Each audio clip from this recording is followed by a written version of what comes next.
आज से 11,000 साल पहले रावण नाम का एक राक्षस का धरती पर जन्म हुआ और उसके अत्याचारों से सारी धरती में हाहाकार मच गया था।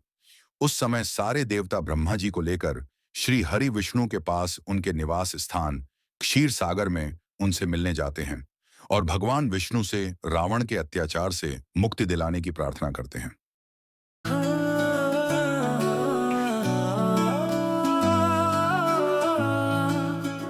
सशज्जुचाकं सकिरीटकुण्डलम् सपीतवस्त्रं सरसीरुहक्षणम् सहारवक्षस्थलकौस्तुभश्रियम् नमामि विष्णुं शिरसा चतुर्भुजम्।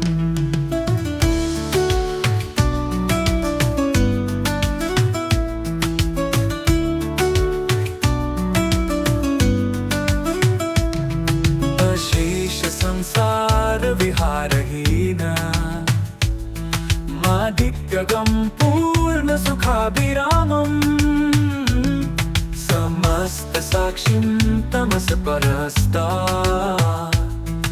नारायणं विष्णुमहं भजामि।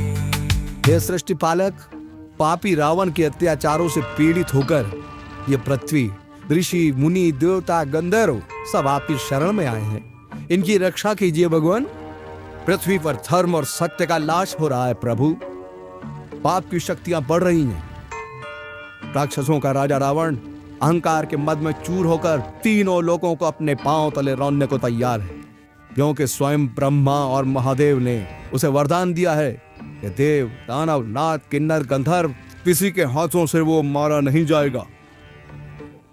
प्रभु, आपकी सृष्टि का भार धारण करना मेरा धर्म है, परंतु जब धर्म की जगह अधर्म का राज होता है, जब अत्याचार इतने बढ़ जाते हैं, तो देखिए पाप की ज्वाला में मेरा शरीर चलने लगता है। प्रभु, मेरी रक्षा कीजिए।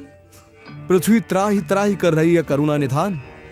जब वो अभिमानी चलता है तो ऐसा प्रतीत होता है मानो धरती को अपने पैरों तले कुचल रहा हो। असुरों के आतंक से धर्मशील जनता चीत्कार कर रही है। राक्षस साधु जनों का खून पी रहे हैं प्रभु। आज वो अवस्था आ गई है, यदि कोई धर्म और सत्य के रास्ते पर चलने की कोशिश करे तो वो जीवित नहीं रह सकता।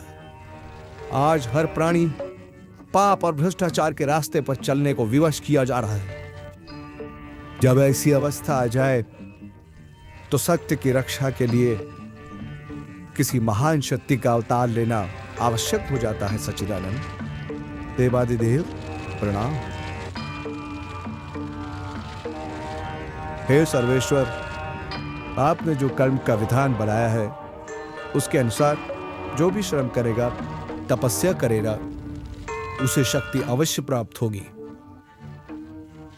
उसी विधान को निभाना आपका कर्तव्य है प्रभु। धरती पर जब भी कोई जालिम प्राणी मात्र को अपने चरणों में झुकने पर मजबूर कर देता है तो एक सच्चा इंसान उसके सामने झुकने से इनकार कर देता है, क्योंकि उसे विश्वास होता है कि ऊपर कोई शक्ति है जो उसके साथ न्याय करेगी, उसकी रक्षा करेगी। जिस दिन यह विश्वास टूट जाएगा कि अंत में सच्चाई की जीत होती है, उस दिन कोई धर्म के रास्ते पर नहीं चलेगा। समाज बिखर जाएगा, सृष्टि का सारा क्रम अस्त व्यस्त हो जाएगा। देवगुरु बृहस्पति ठीक कहते हैं प्रभु। यही वो समय है जब ईश्वर का अवतार लेना आवश्यक होता है। त्रिपुरारी, पापी के पाप में ही उसके नाश का बीज छुपा रहता है। जो रावण यह समझता है कि उससे बढ़कर कोई शक्ति नहीं रही, उसका नाश भी उसी अहंकार में छुपा हुआ है। उस अहंकार के कारण उसने वरदान मांगते समय मनुष्य और वानर के हाथों न मरने का वरदान नहीं मांगा था। जिस मानव को वह कीड़े मकोड़ों की तरह तुच्छ समझता है, उसी सामान्य मानव के रूप में मैं अवतार लेकर उसका मान भंग करूंगा। हम अपनी कलाओं सहित अयोध्या नरेश दशरथ के घर में जन्म लेंगे और असुरों के अत्याचारों से पृथ्वी की रक्षा करेंगे।